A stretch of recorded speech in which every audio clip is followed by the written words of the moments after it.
a exposição de Mateus, e hoje nós estamos no capítulo 8, versículo 28 até o 34. E hoje nós iremos falar sobre a cura de 2 endemoniados em Gadara, os 2 gadarenos que foram curados por Jesus. Abra sua Bíblia nesse texto para nossa edificação. Estaremos lendo a partir do versículo 28 até o 34. Todos juntos? Mateus 8, 28 a 34. Você que está em casa também, você possa acompanhar a leitura para o seu crescimento espiritual e que você possa interagir conosco. Diz assim o texto sagrado: tendo ele chegado à outra margem, a terra dos gadarenos, vieram-lhe ao encontro 2 endemoniados, saindo dentre os sepulcros, e a tal ponto furiosos que ninguém podia passar por aquele caminho. E eis que gritaram: que temos nós contigo, ó Filho de Deus? Vieste aqui para atormentar-nos antes do tempo? Ora, andava pastando não longe deles uma manada grande de porcos. Então os demônios lhe rogavam: se nos expeles, manda-nos para a manada de porcos. Pois ide, ordenou-lhes Jesus. E eles, saindo, passaram para os porcos, e eis que toda a manada se precipitou de espinhadeiro abaixo para dentro do mar, e nas águas pereceram. Fugiram os porqueiros, e chegando à cidade, contaram todas essas coisas e o que acontecera aos endemoniados. Então a cidade toda saiu para encontrar-se com Jesus, e vendo-o, lhe rogaram que se retirasse da terra deles. Que Deus nos abençoe. Vamos falar com o Senhor, vamos clamar ao Senhor. Pai bendito, fale conosco por meio da Tua palavra, que a Tua palavra possa tocar profundamente a nossa vida. Senhor, o Senhor que inspirou esta passagem, ilumina as nossas mentes para que possamos entendê-la, e que Teu Santo Espírito possa soprar estas palavras no nosso coração, para que possamos, ó Deus, vivê-las, e possamos extrair lições para a nossa vida, a partir dessa passagem. Essa é a nossa oração, no nome de Jesus, para a glória de Jesus. Amém. Lutero, antes de ir para a dieta de Worms, convidado ali pelo Carlos V, e também pela igreja da sua época, para que ele pudesse se retratar da sua posição diante da igreja, diante do Estado, algumas pessoas disseram para ele: olha, Lutero, que você não possa ir. Mas ele tinha recebido um salvo-conduto do Carlos V, que ninguém iria matá-lo. Algumas pessoas se aproximaram e: olha, isso é uma farsa, você vai morrer na dieta de Worms. E então Lutero diz o seguinte: se existisse tantos demônios em Worms como existem telhas nos telhados das casas, eu não temeria, eu irei. Lutero não temia a ira dos homens, e ele cantou o hino que nós cantamos aqui nesta noite: a força do homem nada faz, sozinho está perdido, mas nosso Deus socorro traz em seu Filho escolhido. Sabeis quem é? Jesus, o que venceu na cruz, Senhor dos altos céus, e sendo o próprio Deus, triunfa na batalha. O texto lido, meus irmãos, mostra a realidade do mal, e que Jesus atravessou o mar da Galileia, numa navegação mais ou menos de 11 quilômetros, para ir libertar 2 homens possessos em Gadara. Marcos e Lucas mencionam apenas um endemoniado, talvez o mais violento.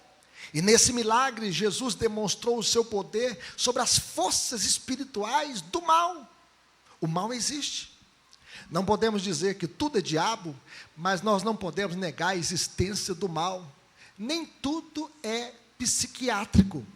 A Bíblia diz que Jesus andou por toda parte fazendo bem e curando a todos os oprimidos do diabo, porque Deus era com ele.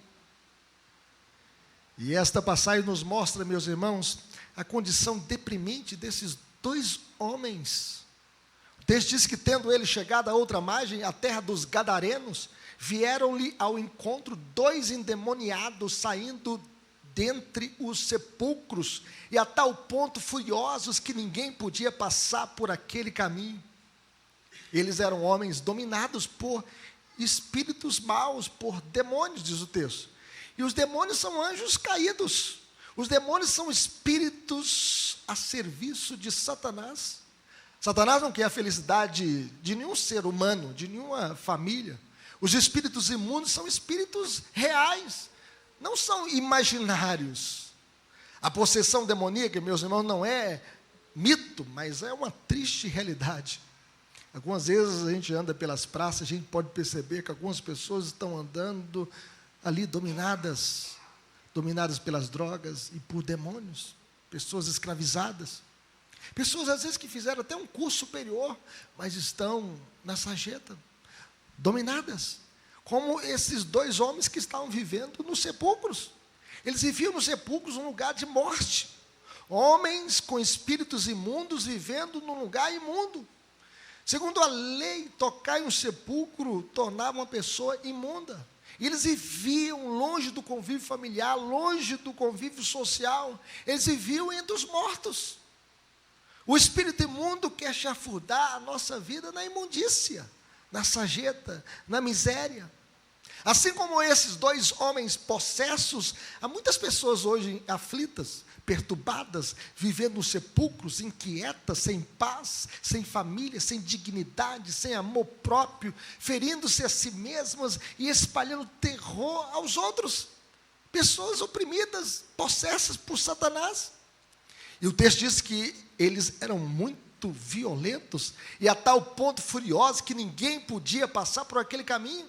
As pessoas cortavam uma volta para não passar por aquele caminho, porque esses 2 homens botavam terror perto ali daqueles sepulcros, daquele cemitério. Os demônios, meus irmãos, brutalizam as pessoas. E eles eram uma ameaça para aqueles que passavam por aquele caminho. Eles eram agentes de violência, um poço de ódio, um transtorno para a sociedade. O deleite dos espíritos malignos é desfigurar a imagem de Deus em nós. Quantas pessoas às vezes estão desfiguradas? Pessoas que outrora eram bonitas, mas hoje estão desfiguradas, porque o propósito de Satanás é desfigurar a imagem de Deus em nós. Deus nos criou a sua imagem e semelhança, mas existem pessoas que estão desfiguradas, quebradas, destruídas, emocionalmente, espiritualmente, fisicamente. Porque o objetivo de Satanás é roubar homens e mulheres de sua dignidade como portadores da imagem divina. Nós somos a imagem e semelhança de Deus. E o propósito do diabo é transformar o ser humano em lobo do próprio homem, em destruidor do próprio homem. O homem sendo lobo do próprio homem. Nós vivemos com muita violência na sociedade. Pessoas que estão possessas de ódio, de desejo de sangue, de morte, de guerra. E esses 2 homens eram homens que eles colocavam o pavor por onde eles passavam, porque estavam dominadas por Satanás, desfiguradas. Mas vejam bem, o poder de Jesus sobre os demônios. Todo o mal se curva diante de Jesus. E o texto diz que, eis que gritaram de medo. Que temos nós contigo, ó Filho de Deus? Vieste aqui atormentar-nos antes do tempo. Eles gritaram de desespero diante de Jesus, porque eles estavam diante do Rei dos Reis, o Senhor dos Senhores. Eles estavam desesperados. E nós podemos perceber que todo o reino do mal sabe quem é Jesus. O espírito maligno reconhece que Jesus é o Filho de Deus. Que temos nós contigo, ó Filho de Deus.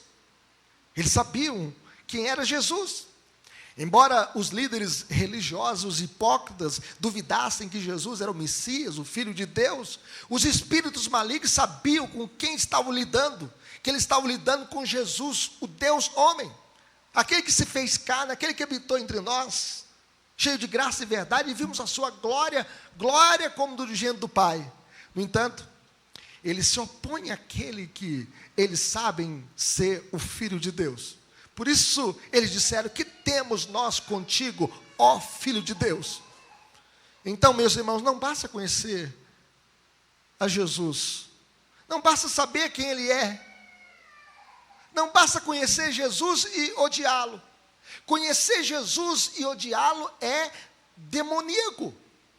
Segundo Matthew Henry, o que distingue os santos dos demônios não é o conhecimento, mas o amor. Os demônios conheciam Jesus, mas não o amavam. Existem muitas pessoas que sabem a história de Jesus, mas não amam a Cristo. E conhecer Jesus e não amá-lo, isto é demoníaco. Embora os demônios nada tenham a ver com Jesus como Salvador, uma vez que Jesus não veio salvar anjos, Jesus não veio socorrer os anjos caídos, mas Jesus veio socorrer a descendência de Abraão. No entanto, os demônios têm a ver com Jesus como juiz, uma vez que eles serão lançados no último dia para dentro do lago de fogo. Então eles têm a ver sim com Jesus, Jesus como juiz. E mais tarde Jesus ensinaria aos seus discípulos que haveria um fogo eterno, preparado para o diabo e seus anjos. O fogo do inferno está preparado para o diabo e os seus anjos.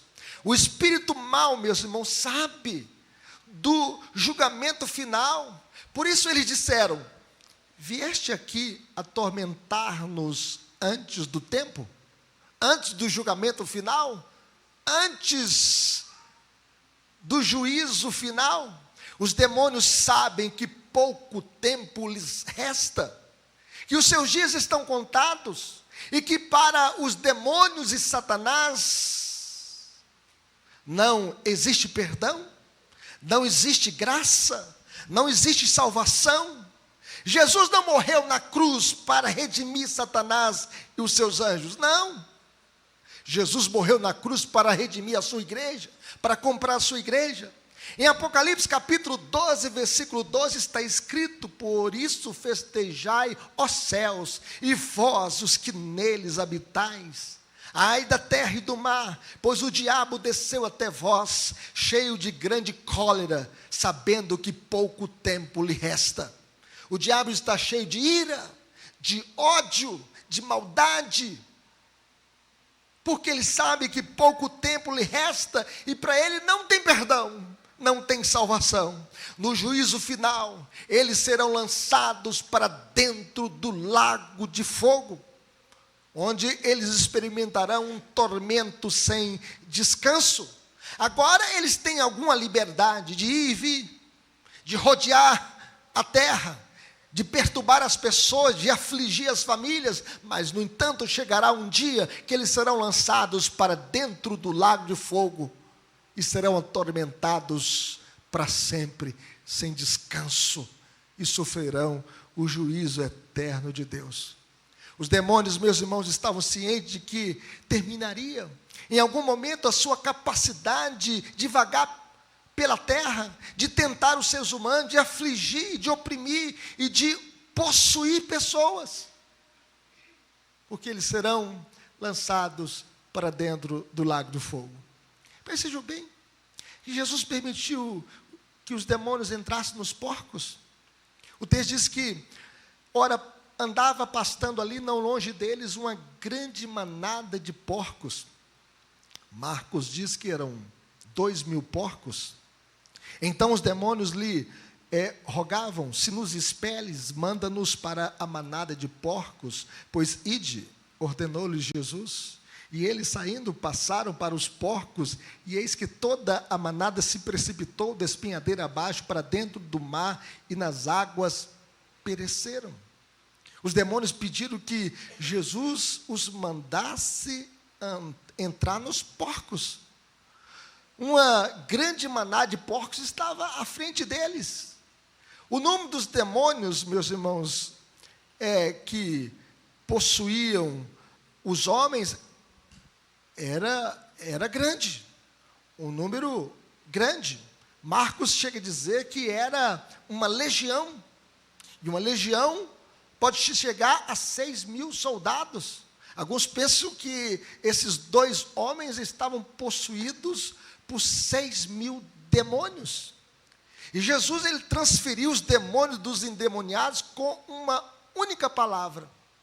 Quando eles disseram, manda-nos para os porcos, e o Senhor Jesus diz, ide. Uma palavra. E o texto diz que eles saindo passaram para os porcos. Não houve briga, nem discussão, nem água benta, nem óleo ungido, nem magia, nem leitura de um rito de exorcismo. Com uma pequena palavra, ide. Jesus venceu os milhares de demônios, lançando-os nos porcos. A autoridade de Jesus sobre Satanás e os seus anjos é uma autoridade absoluta. Jesus é aquele que tem as chaves da morte e do inferno. E por que Jesus ordenou que os demônios entrassem nos porcos? Por alguns motivos. Primeiro, para que os gadarenos entendessem que o diabo quer nos atolar na lama do pecado, como um porco rola no lamaçal. Você acha que Satanás quer você na igreja servindo a Deus? Ele quer você atolado na bebedice, nas drogas, na lama do pecado, na corrupção, na maldade, no adultério, na fornicação, na mentira, no dolo. Ele quer você na lama. O diabo gosta de atolar o ser humano nas orgias, na prostituição, nos vícios, nas drogas, nas bebedices, nas noitadas. Ele quer que o homem possa ficar desfigurado, perdendo a sua dignidade, a sua honra e o seu desejo de servir a Deus. Porque quem pratica o pecado, meus irmãos, é escravo do pecado. Mas em segundo lugar, para mostrar o poder destruidor do diabo, o texto diz que eis que toda a manada se precipitou de espinhadeiro abaixo para dentro do mar da Galileia e nas águas pereceram. Vejam bem que eles entraram naqueles porcos e eles desceram morro abaixo e se afogaram no mar. Isso mostra que Satanás quer que a gente possa descer de espinhadeiro abaixo, num carro sem freio, e pisando no acelerador, para que você possa chegar lá embaixo e se esborrachar, e se destruir, porque ele veio para matar, roubar e destruir. Ele não quer a felicidade do casal, não quer a felicidade dos filhos, não quer a felicidade da igreja, não quer a felicidade da sociedade, ele quer a destruição. Guerras, mortes, brigas, confusões, destruição. Mas vejam bem, que nós podemos ver que Jesus quer mostrar que a restauração de uma pessoa é mais importante que os bens materiais. Por que a igreja existe? A igreja existe para restaurar vidas. O que seria de você, se você não fosse crente? Muitos de nós estaríamos na macumbaria, no espiritismo, nós estaríamos na idolatria, nós estaríamos adorando outros deuses, nós estaríamos nos botecos, nas baladas, nas noitadas. Se não fosse Jesus na sua vida, você seria escravo do pecado. E Jesus quer mostrar que a restauração de vidas é mais importante do que os bens materiais, é mais importante do que uma manada de porcos. Segundo William Barclay, na escala de valores de Deus, não há nada tão importante quanto uma alma humana. Jesus disse, que adianta o homem ganhar o mundo inteiro e perder a sua alma? Que daria um homem em troca de sua alma? Uma alma para Deus vale mais do que o mundo inteiro. E a igreja existe para ganhar vidas para Cristo. Vidas que foram compradas pelo sangue de Jesus na cruz do Calvário. A igreja existe para pregar o evangelho, para resgatar vidas. E trazer vidas da macumbaria, da idolatria, da feitiçaria, da balada, das drogas, da sarjeta. A igreja existe para pregar o evangelho. A igreja existe para alcançar vidas para Deus. E se não fosse o Evangelho de Deus, meus irmãos, nós estaríamos longe daqui, se não fosse a graça de Jesus na nossa vida. Mas vejam bem, meus irmãos, a rejeição de Jesus pelos gadarenos, por avareza. Veja bem que fugiram os porqueiros. E chegando à cidade, contaram todas essas coisas e o que acontecera aos endemoniados. Então a cidade toda saiu para encontrar-se com Jesus. E vendo, olha, o Rei dos Reis, ali, antes de entrar na cidade de Gadara, vendo a cidade toda saiu para encontrar-se com Jesus, vendo o Filho de Deus, vendo o Deus homem, diante deles, e eles falaram o seguinte, e lhe rogaram que se retirasse da terra deles. Que tristeza, que escuridão na alma. A cidade inteira sai para encontrar-se com o rei e dizer para ele, olha, nós não queremos você na nossa cidade. Que tristeza. Os criadores de porcos não ficaram felizes com a perda. Perdemos 2.000 porcos. Tinha que colocar por baixo aí um porco R$200. Alguns chegam a dizer que o porco chega a custar R$400, um porco gordo. Aí você multiplica 2.000 porcos por R$400. Dá muito dinheiro, não dá? 2.000 porcos, se fosse 100, R$400, dá 400 mil. Como são 2.000, 800 mil reais. Que prejuízo! Jesus está atrapalhando o nosso negócio. Jesus veio incomodar a nossa cidade. Nós não queremos este homem aqui. Fora do nosso território, bem longe daqui. Os porqueiros fugiram, meus irmãos, para contar na cidade todas essas coisas e o que acontecer aos endemoniados. No entanto, em vez de se maravilhar com a autoridade de Jesus, com a bondade de Jesus, com a graça de Jesus e com a restauração dos endemoniados, esses homens que estavam ali possessos, agora estão livres, em perfeito juízo, curados, sarados, libertos. O povo da aldeia implorou que Jesus se retirasse da terra deles. Já pensou? Você aqui nesse templo, fazendo a oração diante do rei, falando assim, Senhor Jesus, eu não quero o Senhor na minha vida não. Senhor Jesus, eu não quero o Senhor também na minha casa não. Senhor Jesus, eu não quero o Senhor também na minha empresa não. Senhor Jesus, eu não quero o Senhor na minha escola não. Senhor Jesus, eu não quero o Senhor na minha faculdade não. Senhor Jesus, eu não quero o Senhor nos meus planos não. Senhor Jesus, eu te imploro para que o Senhor saia da minha vida.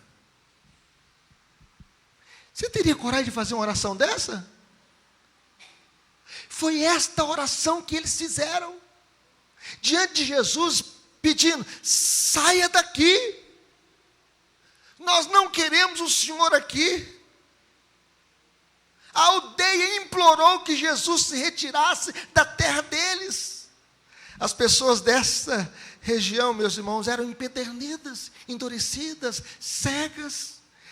Elas não se alegravam com os que se alegram, não glorificaram a Jesus por tão grande bênção, por tão grande libertação, por tão grande salvação. Eu me lembro da história de um pai, que o filho se converteu na adolescência, e o pai falou assim, eu prefiro ver o meu filho morto, a vê-lo na igreja, servindo a Cristo. E o menino morreu de um acidente, meus irmãos. É triste. Quantos pais às vezes não querem Jesus na vida dos seus filhos? Não glorificam a Jesus pela bênção da salvação? Os gadarenos só pensavam numa coisa, sabe o que eles estavam pensando? Apenas no vil metal, apenas na perda dos porcos, apenas no prejuízo que eles perderam os porcos. O que Jesus havia feito não era bom para os negócios deles. Alguém disse, meus irmãos, que através de todas as eras, o mundo tem recusado Jesus, porque prefere seus porcos. O mundo quer os seus porcos. Isso revela para nós algumas coisas sobre a natureza humana caída. Somos ingratos diante dos feitos de Deus. Deus faz muito por nós e a gente não sabe reconhecer os seus feitos e agradecê-lo. O nosso coração é duro, ingrato. Jesus curou 10 leprosos e só um voltou para agradecê-lo. Não sabemos agradecer as bênçãos recebidas. Em segundo lugar, gostamos mais da lama do que os porcos. Nós queremos mais as trevas do que a luz. João Batista denunciou o pecado de Herodes e Herodias, mulher de Filipe, seu irmão, e ele diz, não te lhes possuir a mulher do seu irmão.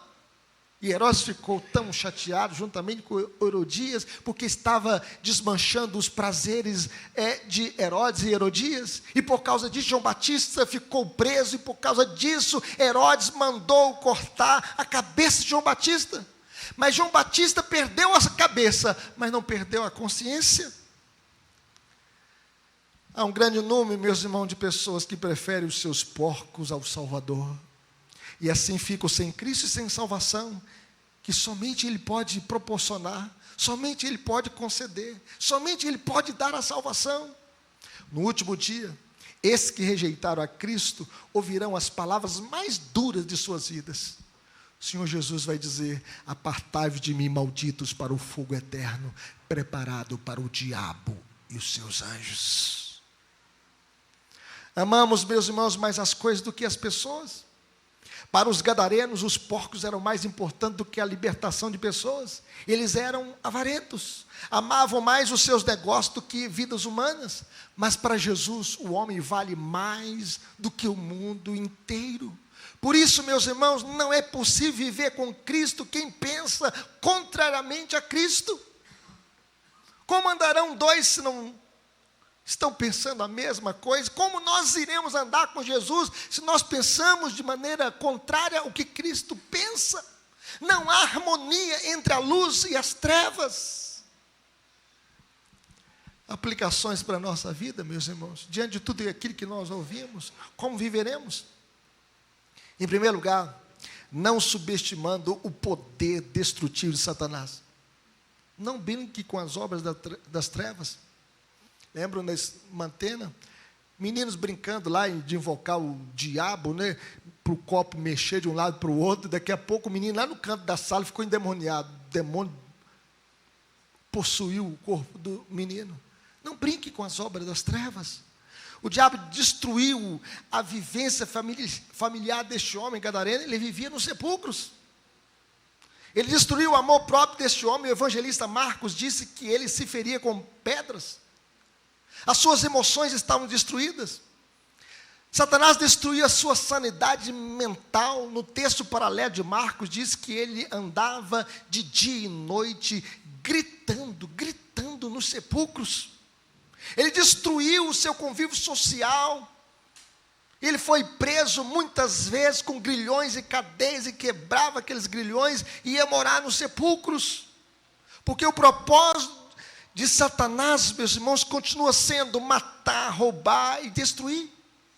Destruir a nossa casa, a nossa família, destruir a nossa dignidade, destruir a nossa saúde mental, destruir a nossa convivência social e principalmente a nossa comunhão com Deus. O propósito dele é quebrar a nossa comunhão com Deus e nos ver longe da cruz, longe de Cristo, longe do Salvador. Jesus, meus irmãos, é o único que pode libertar o homem de todo o mal. Jesus atravessa o mar agitado, acalma uma tempestade. E atravessa esse mar agitado para salvar 2 homens possessos, aflitos, aprisionados, cativos, para tornar esses homens livres. Humanamente falando, ambos eram indomáveis, mas Jesus os subjugou. Não há quantidade de demônios, meus irmãos, que não se curve diante de Jesus. Seja um, ou seja uma legião de demônios, todos se dobram diante de Jesus. Jesus, meus irmãos, atravessou uma distância infinita. Ele desceu da glória eterna e veio a este mundo para nos dar vida, porque nós estávamos mortos em nossos delitos e pecados. Jesus atravessou uma distância infinita para nos libertar, porque nós estávamos nas garras de Satanás.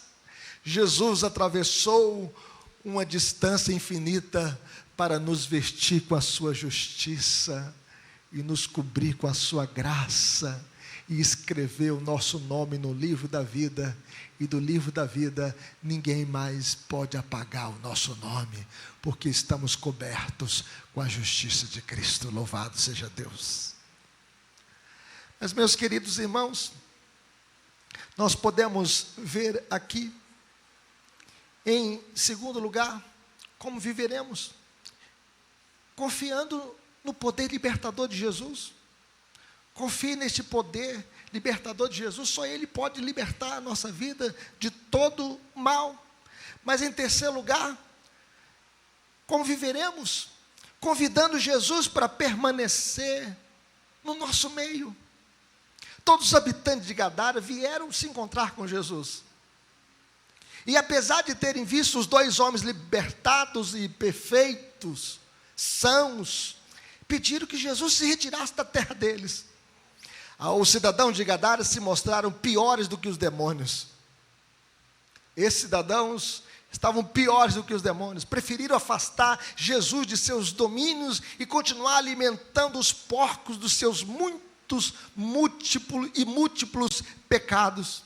No entanto, meus irmãos, nós devemos fazer o contrário de Gadara.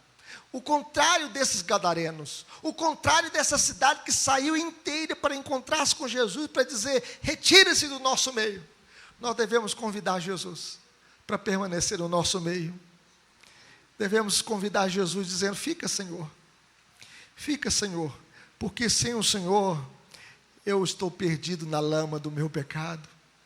Fica, Senhor, porque sem a tua presença eu não posso vencer o mundo, não posso vencer o diabo, não posso vencer o pecado. Fica, Senhor, porque sem ti eu não tenho força para viver, eu não tenho alegria de viver. Fica, Senhor, porque no último dia eu quero ouvir as palavras mais doces, mais abençoadoras. Vinde bendito meu Pai para posto reino que vos está preparado desde a fundação do mundo. Convide Jesus para estar na sua casa. Convide Jesus para estar na sua empresa, nos seus estudos, nos seus sonhos, nos seus planos, nos seus pensamentos. Convide Jesus para morar no seu coração, porque só Ele dá sentido à vida. A vida sem Cristo não tem sentido. Cantemos como Lutero cantou, dizendo: de Deus o verbo ficará. Sabemos com certeza, e nada nos assustará, com Cristo por defesa. Se temos de perder família, bens, prazer, se tudo se acabar e a morte enfim chegar, com Ele reinaremos. Glória a Deus. Convide Jesus para ficar na sua casa, porque só Ele pode edificar a sua casa. Convide Jesus para entrar no seu coração, porque só Ele pode salvar o pecador e tirá-lo da lama do pecado. Só Cristo. Que Deus nos abençoe. Vamos orar?